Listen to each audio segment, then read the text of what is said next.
Well, hello, beautiful. Welcome to Dr. Sarah's Café. This is the third video in a series on massive life changes, transformations, pivots, and transitions. The first video began with just a series of insights and wisdom and lessons I had accrued over phases of change and periods of transformation in my own life. The second video was all about the astrology of change and transformation. And this video, of course, is all about the tarot cards that indicate significant change or pivots or transformations in our lives. Before we jump into the details of each of the cards I've selected, I want to say that these cards can represent various sizes, shapes, and types, nuances of change and transition. Some of them might be very micro, small level, minute changes, and other times they will be very significant, big, overarching changes in our lives. Keep in mind also that sometimes you'll see recurring cards. You'll see one particular card that shows up frequently throughout a particular phase of your life. Usually when we're doing a massive pivot or change or transition or transformation in our life, it lasts for several days, weeks, months, or even years. The first card I want to share is one of my favorite cards indicating a pivot specifically or a change, and that is the Eight of Cups. You can see in this depiction, this figure is literally walking away from a set of cups. Usually it's a very emotional change. It's something that requires letting go emotionally as well as moving and pivoting in your actual life. Also, what I like to notice in this card is that he or she is embarking on a new journey. Okay, so not just walking away, but also walking towards something that is unknown. Off in the distance here, we see mountains, and you might not know what's up ahead on the other side of those mountains. And you can also see that the road ahead might not necessarily be so easy. It's also a nighttime scene, and so a lot of times this indicates that as we are pivoting, as we are walking away and starting on a new path in life, there's a lot of uncertainty. There are a lot of unknowns, which kind of makes the choice difficult, inherently challenging sometimes. Also, the Seven Cups or the Eight Cups that you're walking away from, oftentimes you've invested a lot in them. You've been emotionally invested in those things. And so the decision is one that requires courage. Now, what I also pulled for the Eight of Cups is the Nine of Cups and the Ten of Cups. So a lot of my favorite tarot readers will say that the Eight always leads to the 10. And so the Nine of Cups is a wish come true. It is emotional satisfaction. And the Ten of Cups is complete emotional fulfillment, joy, love, prosperity, being surrounded by loved ones. And so this Eight of Cups, while it might be challenging to make that decision initially, it is ultimately leading to greater fulfillment and greater happiness and joy in your life. The next card that can often indicate a change or a transformation is one that is relatively notorious for being painful, and that is the Three of Swords. Now, in and of itself, the Three of Swords is not one of the cards that represents change, but I'm including it here because often the Three of Swords can be an indication of loss or some type of painful realization, some type of wounding. And so I see the Three of Swords as a card of healing as well, an opportunity or a request to do some inner work and inner healing. And so this speaks more so to transformation, but oftentimes it might manifest in external change as well. So the healing that we do internally could very well lead to external changes in our lives. The next card we have is the Six of Swords. So the Six of Swords, visually speaking, just like the Eight of Cups, looks like a card of transition. It looks like a card of forward movement. And the Six of Swords is significant in that it usually, most often indicates a positive change, feeling a sense of relief. So usually it comes after a long, hard journey or a long period of suffering or struggle or trial or loss. And the Six of Swords would often represent moving into a time of greater peace, moving into a new season of greater ease and stillness and a sense of calm, right? Also notice that the depiction here is one of a boat moving over water. And so in the card, the choppy waters moving into the calm waters represents that. Oftentimes the Six of Swords can also represent actual travel. And it might be a very significant journey that you're about to take that could introduce you to some life-changing events or situations. The next card that for me really speaks to life changes and transformations is the Ten of Swords. So the Ten of Swords is very similar to the Three of Swords in that it is particularly painful. However, it is a 10, and 10s in tarot always represents completion, and culmination. And so this is the end of some painful situation or painful context that we have endured. We have endured some sense of betrayal or loss or grief even. And the Ten of Swords often comes with tears. It often comes with a sense of regret sometimes, but it's an opportunity to close out that chapter, learning the lessons, integrating all of that pain and that trauma, processing it, and coming out a whole new person. Also in this card, we see on the horizon there's a sunset. And so they say it's darkest just before the dawn. That is very much a Ten of Swords card.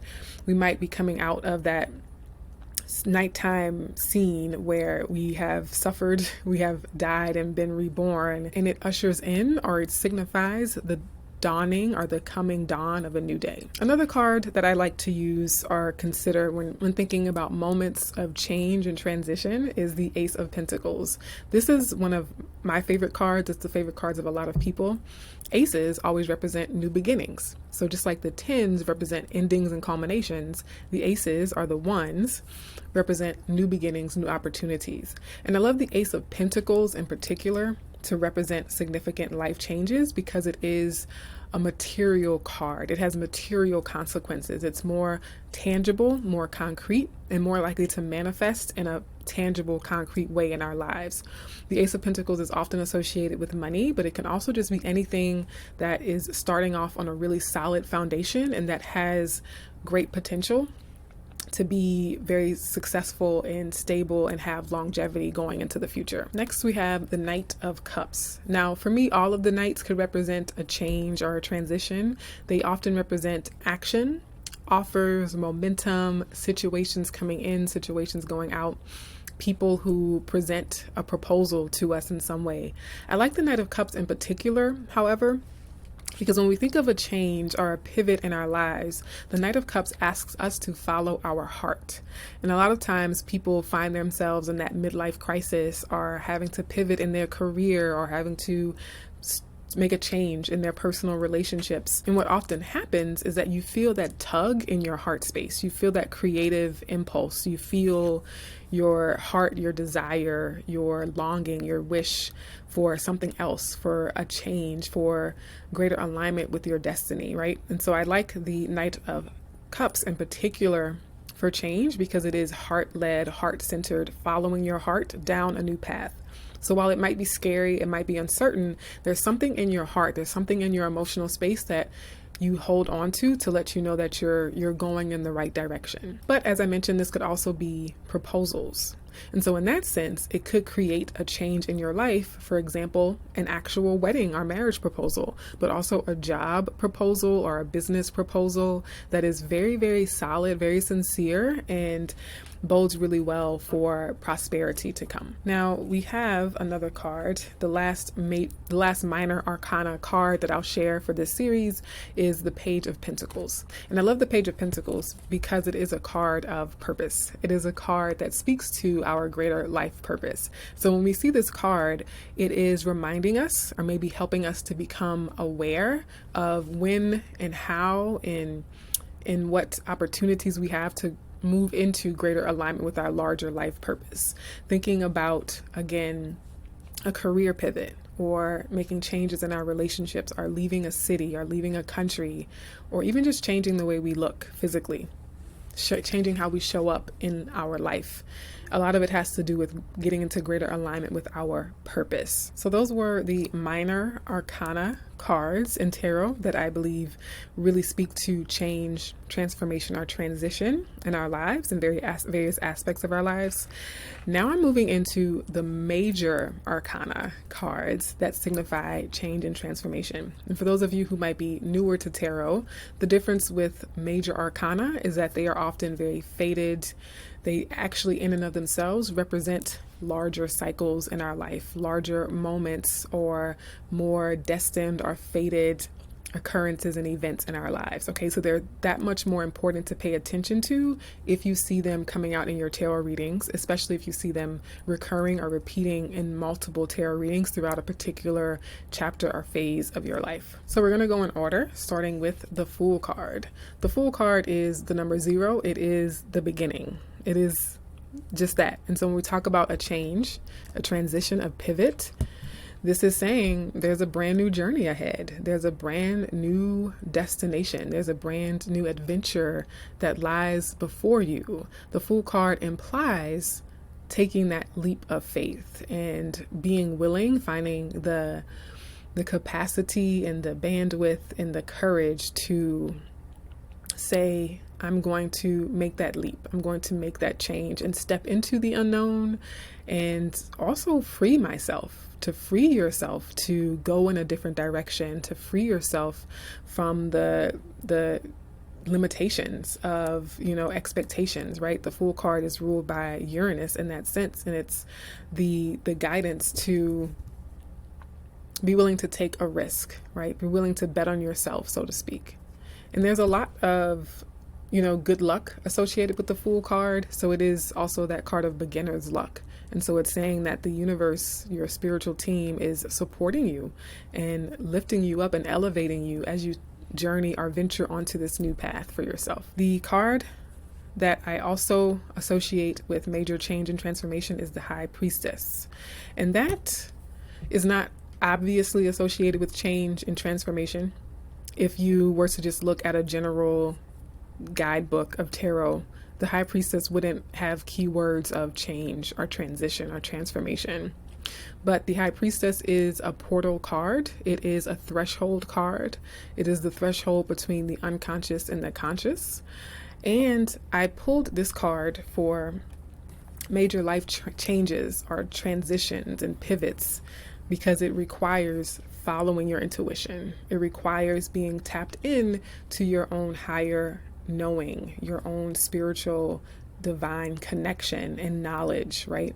And so being able to tap into the unseen and the unknown and let it guide you forward. And so for that reason, I think it's a really important card to see if you're thinking about or considering a significant change, transition, pivot in your life. If you see the High Priestess card, it's a good sign that your intuition is on point and that you are being asked and called to listen to that intuition, that gut, inner knowing and wisdom. Now, very similar to the High Priestess, we have the Hermit card. The Hermit card can represent a spiritual journey.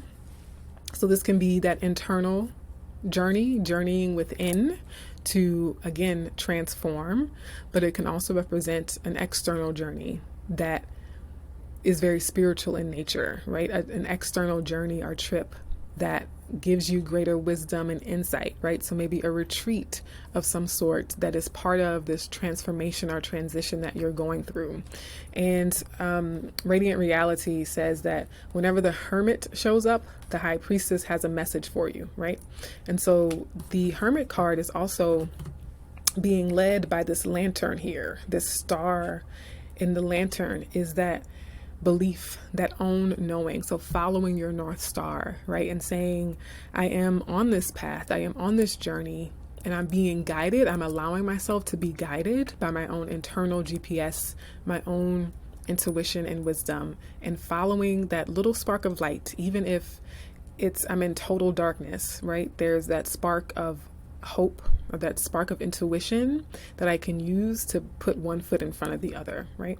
And so this is really important when we are going through a life change, going through a massive transition, again, where there's a lot of uncertainty, a lot of unknowns, not being able to see all the steps ahead, but still being willing to embark on that journey, knowing that we always have access to tap into that inner guidance to help us navigate our way forward. Now, the next card is the quintessential change card. It is the Wheel of Fortune. So of course I was going to include the Wheel of Fortune, talking about pivots, changes, and transitions. It's pretty straightforward in that sense. The Wheel of Fortune is about change. It's about cycles of life, and it's also about divine timing. I love it in that sense because when we encounter a massive life change or pivot, oftentimes it's inconvenient. It's not how we initially planned it. It's not something that we have necessarily saw coming all the time. And the Wheel of Fortune says that we still have to trust that in divine timing, things present themselves, opportunities present themselves. And what I also love about the Wheel of Fortune is that we are not helpless to the Wheel of Fortune, it can be a response to our choices. The Wheel of Fortune can be a response to our own vibration. And so we can engage with this Wheel of Fortune energy to create our destiny, right? To co-create our future and our destiny. And it's like a sliding doors moment where, there are multiple timelines available to us. And when we make a choice, we are choosing to step onto a specific timeline, right? And then in the next moment, the same thing happens. In that moment, right before we make a choice, there's an infinite amount of timelines available to us. And the minute we decide, we step into a specific timeline from there. And so the Wheel of Fortune is a very, very powerful card that represents both the external circumstances that come in and shift and shape and nudge and pull and sometimes completely upend our lives, but it also speaks to our agency and making choices and deciding through our vibration, our energy, and our specific decisions what timeline and destiny we are working towards or moving towards. The next major arcana card that represents change, transformation, very, very significantly so, is the Death card. So oftentimes the Death card represents an ending. The ending of a life cycle, the ending of a relationship, the ending of a career, the ending of some type of identity or way of life, even just the ending of a project, right? Again, remembering that there are cycles within cycles, there are small miniature cycles within larger grand cycles and other cycles in between those, right? And so the Death card is often feared because people think, oh my gosh, no, death. But death just means an ending. But it also represents a transformation. So oftentimes we talk about it as death and rebirth. And there's a song lyric that says every new beginning comes from some other beginning's end. And oftentimes we can't bring in or welcome in or usher in the next chapter until we have closed out the previous chapter. We can't bring in new energy until we have expelled or released old energy. And so that Death card helps us to make the pivot. It helps us to make the transition. It helps us to step forward in that change by making sure we get rid of, release, surrender, let go of, compost all of the old content, all of the old energy, all of the old belief systems, our belief patterns, our conditioning, etc. So the Death card can be very powerful in that way. And it's not to say that it's not also maybe uncomfortable at times or again, shocking at times. Speaking of shocking, the next tarot card is the Tower. Now, to me, this is just as much a card of change as the Wheel of Fortune. The Tower, however, is oftentimes, not always, but it can very often relate to a surprising revelation. This is the card of a revelation that then has a ripple effect or a domino effect of change. Now, it can also be actual change that wakes us up, that shakes us up. So an example of a Tower card could be going into work and being told that they're going to let you go. Right? This is your last day at work. So being fired or your company downsizing could create a Tower moment in your life. But a Tower moment can also be your child coming out to you that they are part of the LGBTQIA community, right? Or your spouse revealing an affair, or your friend revealing that they are in love with you and want to, be more than friends, right? There are so many different ways that a Tower moment can happen. That again, you have this sudden awareness, this often sudden, shocking realization or revelation that then necessitates some type of change in your situation or some type of change in how you approach your day-to-day or how you approach a specific aspect of your day-to-day. The next card is the Judgment card. And I love the Judgment card because it is very similar to the Death card in that it is relinquishing the old. It is sort of the other side of what happens with the Death card. So we have the Death part, and the Judgment card is sort of the rebirth that happens afterwards. It's the resurrection. It is the redemption. It is the coming back to life, the revival, so to speak. And so it speaks to a completely clean slate, right? So wiping the slate clean and saying, the phoenix has risen from the ashes, brand new, still being able to integrate all of the lessons from the past and composting all of the hurt and difficult things from the past and being reborn into something more glorious, more magnificent. You can see here also the trumpet sound of Gabriel's trumpet sounding. And so this is the calling. This is the call of destiny that says, hey, it's time to wake up. And once you wake up to this awareness, you can never go back to the way things used to be. And then we have the World card, which is the final card of the tarot deck of the major arcana. And so in that sense, it represents a massive ending. I call it my graduation card, graduating, leveling up to the next chapter. So it's not just an ending and a new beginning.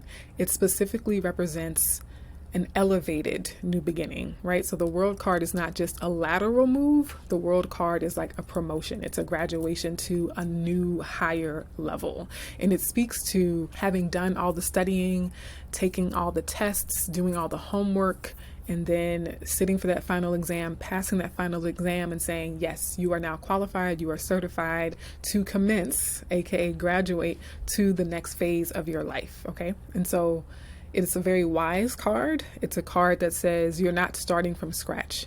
Yes, you are starting brand new, but you're not starting from zero. You're starting with a whole body of knowledge and experience at your disposal to then benefit you and that you can leverage and use as you begin this new journey. If there are any additional tarot cards that you have found speak to change, transformation, or transition in life, please let me know in the comments. And if you haven't seen the first 2 videos in this series where I talk about the astrology of change, as well as significant life lessons and wisdom that I've accrued throughout my own phases of pivoting and transition, be sure to check those out as well. I'll link to them below this video, and I hope to see you in another one.